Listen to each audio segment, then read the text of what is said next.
Angela, mamma Francesca e papà Giovanni, composti in un mesto e tristissimo dolore, accolti dall'abbraccio delle centinaia di persone giunte per accompagnare la bambina nel suo ultimo viaggio. È il giorno di Capodanno quando Bea accusa i primi sintomi della malattia, qualche linea di febbre, un'influenza sembra all'inizio, ma in poche ore i 4 virus che l'avevano colpita l'hanno prima portata in rianimazione, poi il 4 gennaio alla morte in ospedale a Padova, dove mamma Francesca e papà Giovanni non l'hanno mai lasciata sola.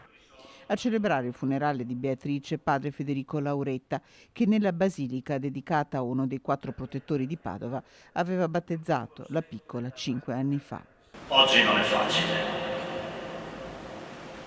non è per nulla facile. Noi non potremo più godere del suo sorriso, però quel sorriso può alimentare il nostro.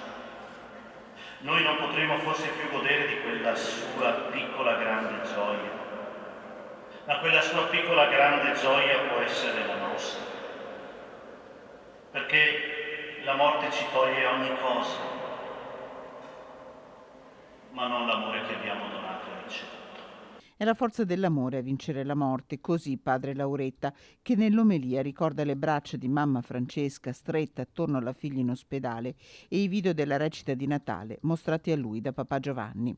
Un dono, Beatrice, come dice al termine della celebrazione anche un insegnante della bambina. Ora, cara Bea, proteggici e aiutaci da lassù e ti promettiamo che noi non ci scorderemo mai del tuo sorriso. Ciao Bea, i tuoi compagni di classe e i nostri genitori.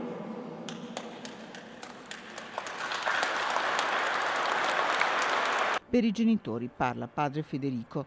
Non abbiamo rimpianti, ti immaginiamo in cielo a rallegrare gli amici angioletti. Lì sarai la stella che brilla di più. Ciao amore nostro, mamma e papà.